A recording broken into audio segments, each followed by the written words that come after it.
What's up, guys? Welcome in to Somewhere in the Middle, the Big 12 show at Here to Play the Fight Song College Football Show.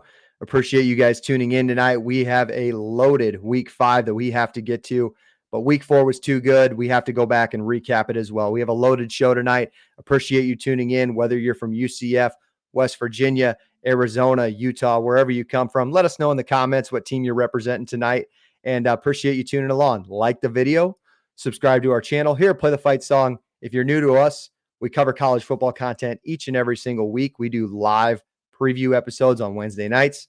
We do Sunday recaps, as well as doing fan perspectives from Iowa, Iowa State, and Nebraska, because we're a couple of Midwest guys who love to talk college football and like to talk our teams more than the other.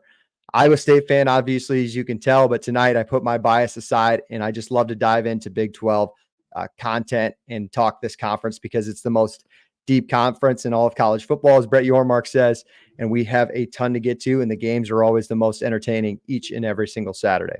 As always, we're partnered by our friends over at No Rivals, shopnorivals.com. If you're new to this, what we do at the end when we give you guys predictions, if you let me know in the comments, it could be any Big 12 game. Give me a winner, give me a score prediction. If you go 2 for 2, I will get you guys a free hat over at shopnorivals.com. We have 2 requirements. You got to be subscribed to the channel, and you have to use the code PTFS. That's PTFS, like Play the Fight Song, at checkout for free shipping. Go check them out either way. If you don't win this contest, they still have the best college hats in all of collegiate sports. ShopNoRivals.com. PTFS gets you guys free shipping on any sort of hats that you choose from. They have a lot of Big 12 selections. And if you don't see your team there, go to teams, go to request a team at the bottom. Do it 3 times a week. They're really good. They're adding teams by the weekly.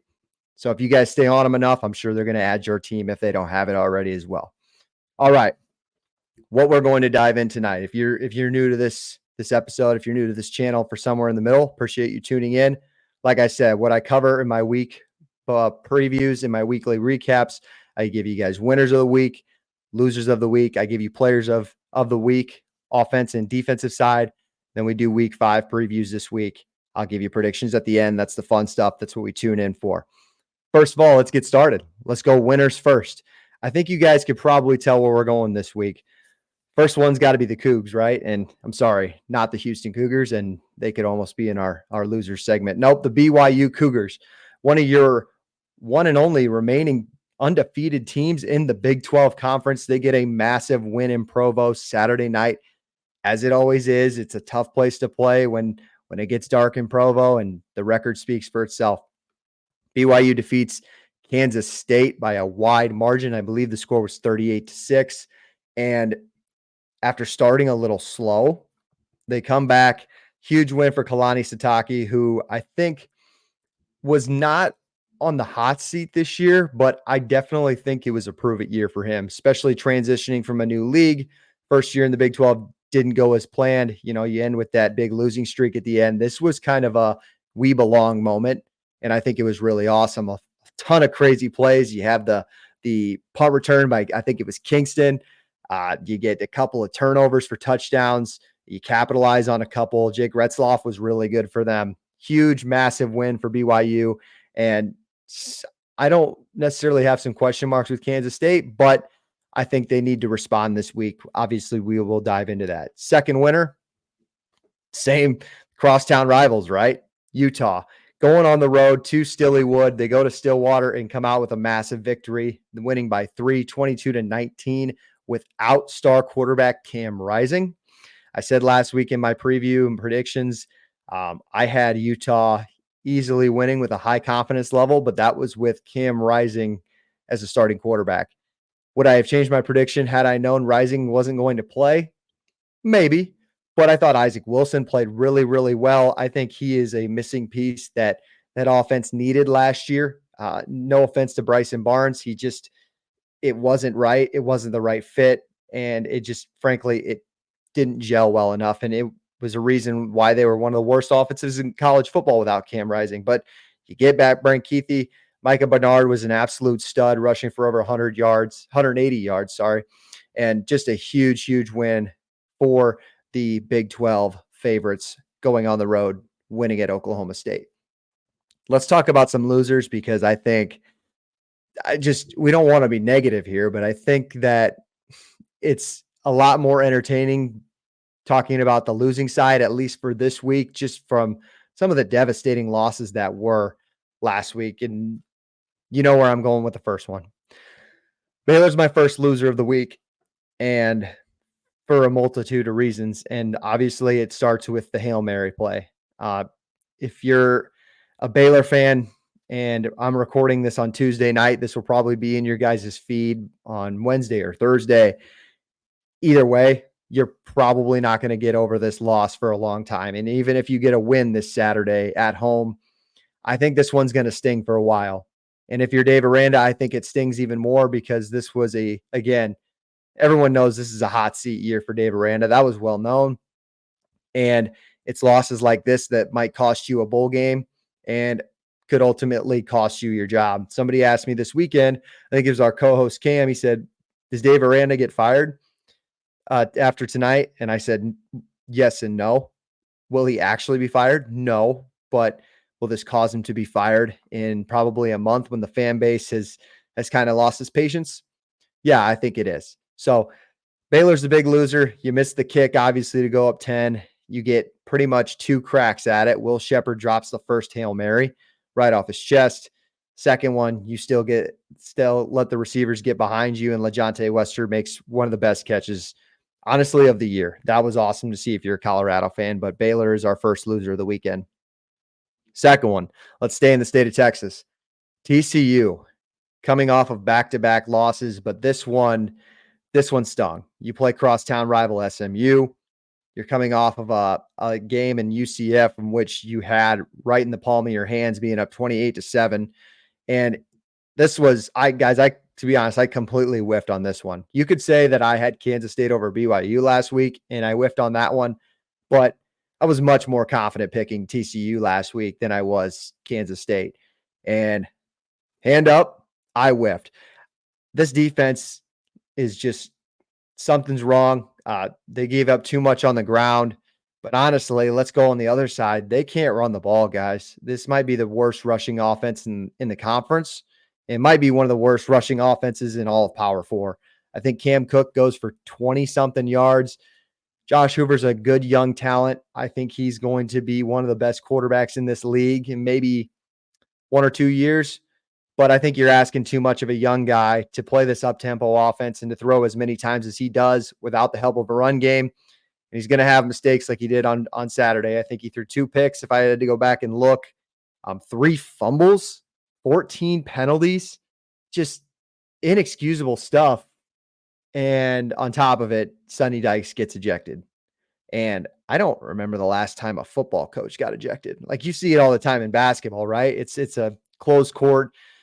You know, coaches are much more on top of refs just because of how tiny the space is. I mean, somebody let us know in the comments, like, you can keep it anonymous or keep it on a Reddit thread. If anybody has any idea what Sonny Dykes said, I would love to know, and I might pay to know, because it takes a whole lot to get kicked out of a football game. And it just kind of, man, where this guy and where this team was 2 years ago, supposed to be the dark horse in the conference this year. They brought in a lot of transfers. I think TCU recruits at the high school level above average in this league. I think they're a top 5 recruiting team in this league, but results aren't showing right now. And I don't think it's lack of talent. I think it's, dare I say, lack of coaching. They just looked poorly coached. 14 penalties, 5 turnovers. Like, that's coaching stuff right there. That's stuff you work on in practice. And they just don't look like a well-functioning football team right now. But they're going to have to earn it this week. They got another tough road trip. Lastly, and we'll sneak this one in, not as big of a loser, but with a backup quarterback coming to town and an opportunity for you to become the favorites in this conference after everybody talked about all of your production returning all season, Oklahoma State is my third and final week 4 loser. The quarterback situation doesn't look good. Garrett Rangel goes in. Alan Bowman gets benched, then goes back in, throws another pick. Ollie Gordon continues to have woes, doesn't rush for even 50 yards. Once again, this is, I think, the 3rd week in a row, I want to say. And it's just, the offensive line looks it looks bad. And we talked about how old they are and how much continuity they had. And for some reason, it just isn't working right now. And I don't think it's lack of talent because I do think Oklahoma State has talent on the offensive side. Defensively, I could argue they struggle there. But from everything I've seen on Twitter, Oklahoma State fans are I think they're disappointed in the play calls. Granted, in the grand scheme of things, what does that mean? Like, we're fans, right? We don't know how to call plays. 70 to 85% of us have never played college football in our lives. So, of course, we either point at the quarterback or the play calling, but something ain't right. And I think the offensive line's the first one to blame because last year this team struggled in September once again. And once Ollie Gordon got going and the run game was good, things got back to normal and they got themselves back to Dallas. Can they do it again this year? I don't know. I mean, I'm sure they could. The talent is there, but I think it's really hard to do to start slow back-to-back years and just expect that you're just going to pick it up, especially in a league where point spreads are usually less than a touchdown each and every single week. There's so much parity. There's so much chaos. I just don't think you can afford to start this slow 2 weeks or 2 years in a row.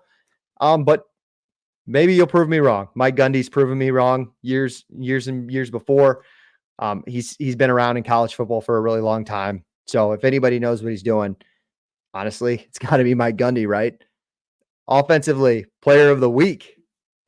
Let's stay in Stillwater and go on the other side of the ball. It's not Ollie Gordon at the running back spot. It's Micah Bernard, 182 yards on the ground, guys. I don't want to talk about Oklahoma State's run defense because I don't think it's very good, but he was the big difference. Isaac Wilson played pretty well. I thought he used his legs a lot better than Bryson Barnes did last year, but Micah Bernard was the reason they got this victory in Stillwater on Saturday. And it's just being able to settle down a freshman quarterback going on the road, the biggest game in his young career. And your running back says, don't worry, give me the ball, let me run the rock.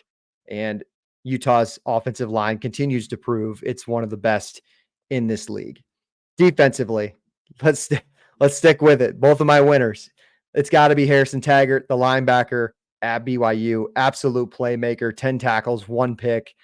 There's probably Jacob Robinson's another guy for BYU. You could probably give it to Tyler Batty, the defensive end. You could probably give it to, but I had to limit it to one guy on this BYU defense because they were just so good. And Taggart was an absolute monster. He's flying all over the field. He gets himself a pick. And yeah, a lot of BYU guys could have won this award, but for week 4, it's going to go to Taggart. But you can give it to the entire BYU defense if you really want to, because they played so well. All right. Kind of covered week 4 pretty briefly. Other thoughts and notes. We'll get into kind of my overall thoughts on the week prior, when we get into my week 5 stuff. But Houston, I covered them in my Iowa State preview. Go back and check that out if you want. I thought Cincinnati looked really, really good defensively. That Tyson Vite defense looks awesome. Former Iowa State defensive coordinator. But then again, Houston might be the worst offense in this conference. West Virginia, you needed a rain delay, but they got a big win. Kansas, you could put them as one of my losers, right? But I think I had them 2 weeks in a row, and I don't really want to beat a dead horse at this point. Kansas fans I think they kind of know where they sit right now. And there were some other teams, like those 3 teams that I named, right? Oklahoma State, Baylor, and TCU. I think they needed a win bigger than Kansas did last week. And there were a few teams that really needed wins, and some of them just, frankly, they didn't get it done. Really excited for this week. There are just a bunch of awesome games to get into. I don't believe we have any Thursday night or Friday night games this week, but let's get into it, guys. Here's what we got on the slate. Oklahoma State at BYU, and I'll give you guys point spreads and all that stuff. We'll at Kansas, Texas Tech, Iowa State at Houston, Arizona, Utah. That is your conference. Again, no non-conference matchups, so we might get to see how these teams stack up. compare non-conference games and things like that. This Iowa State fan, speaking on behalf of my team, I'm really excited. Iowa State's first conference game of the year. Oh, it's Houston. But I think Houston's got a good defense. Obviously, I covered all that in the fan perspective, but just really excited to see what this team is made of and all of that kind of stuff. So we're ready to dive into it. Let's go Oklahoma State at Kansas State first. Kansas State opens up as a 4.5-point favorite. Guys, I think this is a must win for both teams. And both teams entered the season as probably top 3 favorites in this conference. Kansas State was 2. It seemed like Oklahoma State was 3 in most spots based on a lot of what was brought back for Oklahoma State in particular. And this is a must win. Both teams have 1 loss in the conference now. The team who ends up with 2 losses after Saturday, are they automatically out? No. But man, it's going to make that climb back to Dallas a lot tougher. And for a team like Oklahoma State, when I said you can't start slow in September 2 years in a row. And last year, I believe it was the Iowa State game when they lost that first conference game. They played Kansas State at home. They got that win. I believe it was on a Thursday night. Kind of surprised some people. They went on that big run. Oklahoma State, you cannot lose this game in Manhattan, and it's going to be a much tougher task this year going on the road. I just don't think you can bounce back and run the table with 2 losses. Crazier things have happened, especially with Texas and Oklahoma being gone this year. Maybe a 3-loss team will get in. Wouldn't surprise me all that much, but starting off the year 0-2 in conference play just seems like too tall of a task. My question for this game, will Garrett Wrangler play? Is Mike Gundy going to go 2 quarterbacks on the road again? I really don't think he should, but I haven't been coaching for 18 plus years in the Big 12 or whatever it is. I think that Oklahoma State it's imperative. You have got to get Ollie Gordon going. I don't care if Wrangler plays. I don't care if Bowman plays. Neither one of those guys, I say it each and every single week, you cannot rely on them throwing for 350 yards and getting a road win at Kansas State. It's not going to happen. Ollie Gordon finally, that was like his breakout game last year was Kansas State. I think Oklahoma State fans are still clinging to that. So maybe he finally gets right. I just tend to think that I don't see it happening, but we'll have to wait and see. Oklahoma State, again, gave up 182 yards on the ground to Micah Bernard last week. They have another task in DJ Giddens, who I think is going to be a hungry dog this week after giving up a bad fumble for a touchdown last week. They didn't run the ball very well against that BYU team. I think they're pretty pissed about that. Avery Johnson didn't use his legs as much. I think they're going to try to attack this Oklahoma State rush defense. So both are kind of wounded dogs, but I think the home team has a little more edge to them. BYU at Baylor. Baylor, I mean, you don't get the win last week, but I think the positive thing is I think you have your quarterback. Am I wrong in saying that? DeQuan Finn, I think he's back from injury, but right now I think Sawyer Robertson's your guy. I think he's just a much better option passing. And at this point, he kind of offers just as much running the football as Finn did. And I thought that was going to be his biggest separator. So Robertson had some good runs last week against Colorado, used his legs well. So I think they finally have a quarterback. It's just like, can you tighten up the defense at home? The defense has to be better. Dave Aranda, you're calling plays now on the defensive side. You have got to get right.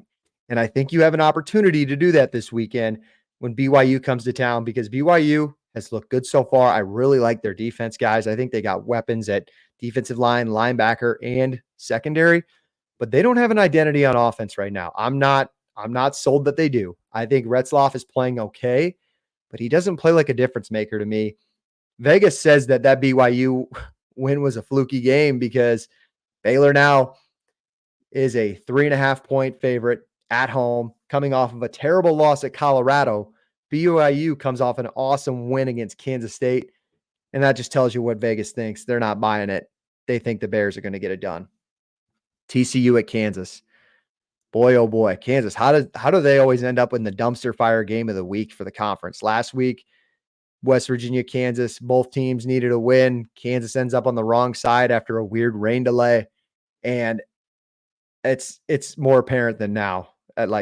both of these teams need a Big 12 conference win. Both are 0-1. One of these teams are going to be 0-2 after Saturday. And you gave up 66 points to an SMU team that struggled to find a quarterback. I think they finally did now, but TCU defensively looked terrible. And then on the other side, you have Jalen Daniels, who cannot seem to find his footing. The fire Jeff Grimes train is already out of the station and it's rolling at this point on Kansas Twitter. So this is a big prove it thing for both sides, for the Kansas offense and the TCU defense. And then TCU, can you finally run the ball on somebody? We'll have to wait and see there. Kansas, again, home team, 2.5-point favorite. First game back in Arrowhead Stadium for them as they're playing those conference games in Kansas City this year. Colorado at UCF. Colorado coming off the high of highs. So, some would say it was their Super Bowl last week, beating Baylor at home. But in all seriousness, really awesome win for them. That looked a lot of fun to be a part of. But can they get back to reality? Because UCF's coming off of a bye. I think UCF right now is like top 2 or 3 favorites to win the conference as far as betting odds. And I think they're hungry to prove that they were better than what they showed in Fort Worth 2 weeks ago. They were happy to win. They were happy to come back. This team kind of struggles on the road. Now you're going to the bounce house. A team from Colorado's got to travel across the country to hot and humid Florida. And that place looks absolutely hostile. This line started at 11.5. UCF is now favored at this point by 14 points. Iowa State goes on the road at Houston. Iowa State is the only road team that is favored in the Big 12 conference this week, just so you know. 13.5-point favorites too. That really says a lot about where this line stands. Willie Fritz said that in his press conference this week. Both Zeon Chriss and Donovan Smith will play. Will they, alternate drives? Does Donovan Smith get the first quarter and hope that he puts up a bunch of points and then Chris goes in, or whatever that looks like? But we are going to see both, just like we did at Cincinnati last week. Something to note there. And then the nightcap, Arizona at Utah. Utah is a 12.5-point favorite. Arizona, can they bounce back after that bye week, or after that Kansas State game? They got a bye week to kind of recover from that, where I thought the offense looked really, really bad. And it just looked really complex. And Noah Fafita looked confused. And if you can't find Tech McMillan, they had no run game. Just a lot of helter-skelter stuff from Arizona last week, or 2 weeks ago on that Friday.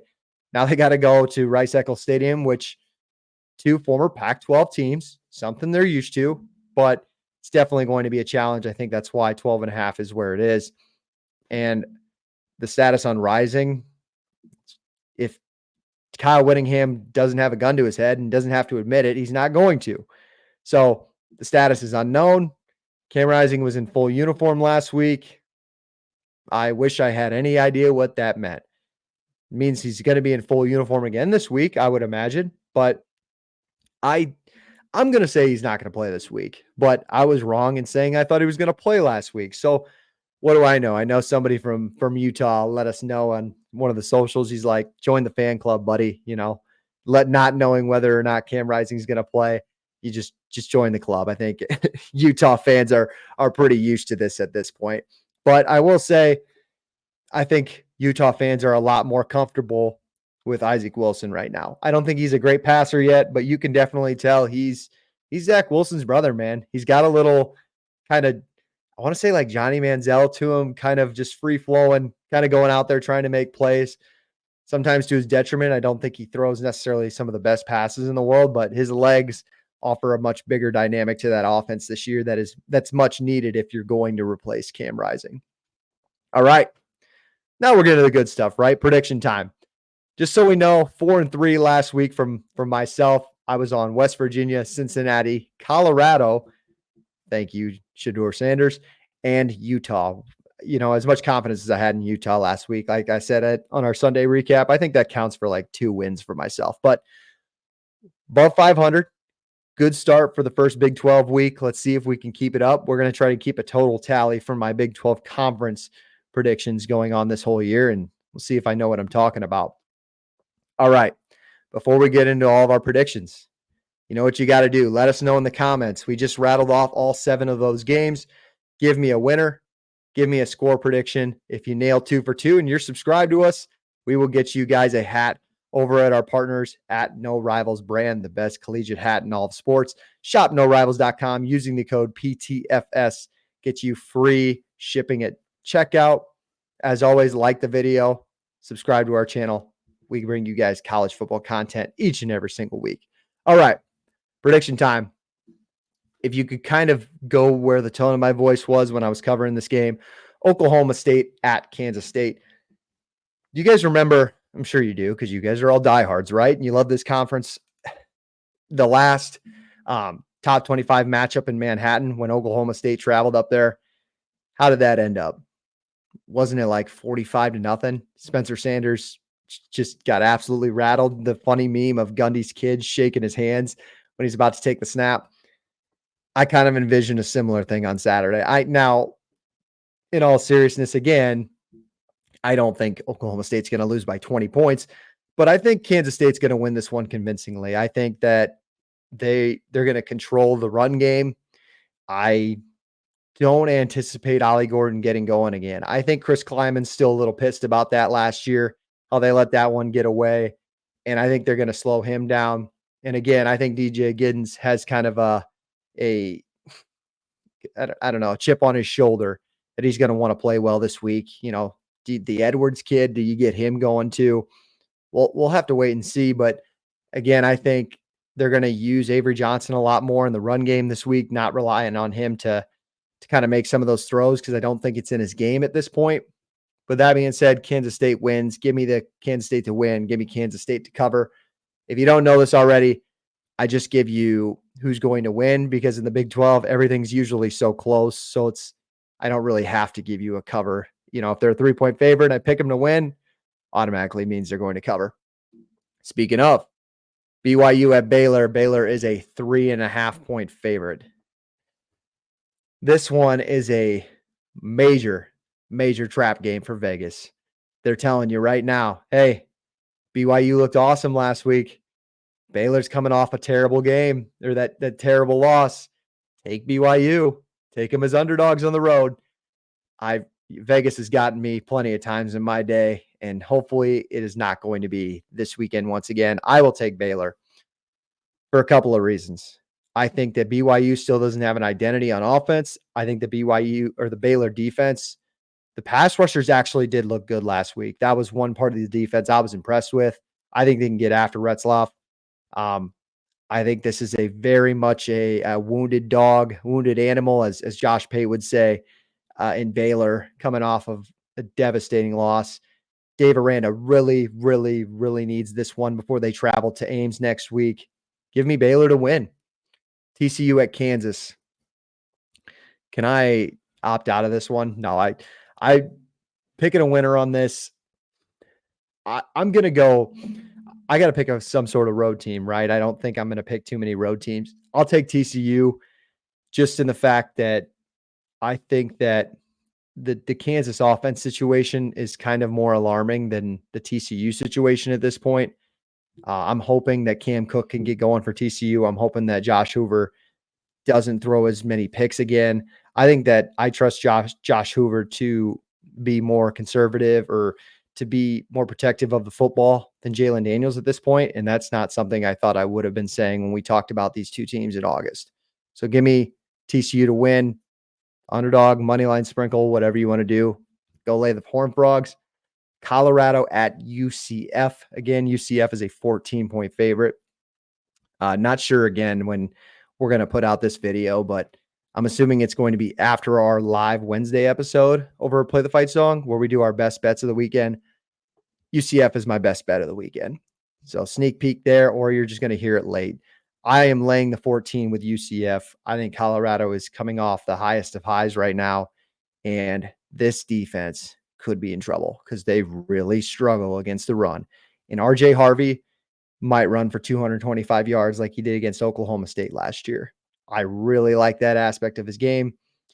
I think that the pass rush for Colorado's not going to get to KJ too much. I don't even think he's going to have to throw for more than 15 times a game. You know, they don't need Kobe Hudson as much. I think Travis Hunter on Kobe Hudson, by the way, is going to be a spectacular matchup. Those guys are just both studs, but I don't think they're going to have to throw the ball as much. So give me RJ Harvey, give me that running back room, give me the bounce house. UCF wins, and we'll say covers because that spread is a lot. So I like UCF to cover this weekend. Cincinnati at Texas Tech. I think I forgot to actually run through that when we were going through our notes for week 5. Awesome game. Taj Brooks looks like he's getting back into his groove. It's going to be Cincinnati's defense versus Texas Tech's offense. Fun game. I'm going to take Texas Tech at home because that was one of the games I whiffed on last week. I'm not going to bet against Texas Tech at home 2 weeks in a row as a 3-point favorite. And I think the offense is figuring it out. I've liked what I've seen from Sorsby. The running back's really good for Cincinnati. The Henderson at the receiver's pretty good, but they're kind of a middle of the pack offense. I don't think they're going to give that Texas Tech defense too many problems, who has kind of, they played better last week. They showed up and they held Sam Levitt and Scatabo to a minimal, and they got a good win. So I think maybe McGuire's turning it around. So give me Texas Tech. Iowa State at Houston. Covered that all in our other video. Go check it out if you want. Iowa State wins. Iowa State covers. I'll give a more unbiased prediction as we go on throughout the season, I promise. But I think Houston's just got a lot to figure out offensively, and they don't even know what they have at quarterback. Lastly, nightcap, Arizona at Utah. We'll say this prediction, we'll put it as Isaac Wilson's playing. That being said, I'm still going to take Utah to win. I'm going to have Arizona covering. I think Arizona gets somewhat right after the bye week. I'm a little nervous what they have at running back. I think it's the Conley kid that's going to go again. They missed Krosky Merritt. I wish he was back. I think they could have a little more success. If they're going to cover this game, I think Noah Fafita is going to have to throw 50 times, and he's just going to have to be a lot better than what he was 2 weeks ago at Kansas State. And you guys know my opinion on this Utah defense. It's the best in the conference. It's frankly, it's not even close at this point, I don't think. And I don't care if Rising's playing, Wilson's playing, whatever it is. I saw a New Mexico running back rush for 100 yards on Arizona's defense. I think Micah Bernard has another nice night. Some people are saying this is a trap game for Utah. I don't see it. I don't think Arizona matches up well with Utah at all in this one. So give me Utah to win, but I'll take Arizona to cover. They probably might even be a 13-point underdog by Saturday when you grab this one. All right. That's our predictions for the week. Appreciate you guys tuning in. Let us know who you got this week. Let us know who you got winning. Give us a score prediction. 2 for 2. We'll get you a hat over at shopnorivals.com. Shopnorivals.com. PTFS in the checkout. My name is Jake. As always, we will be back next week covering everything that week 5 brings us. I'm sure it'll be another exciting week here in the Big 12.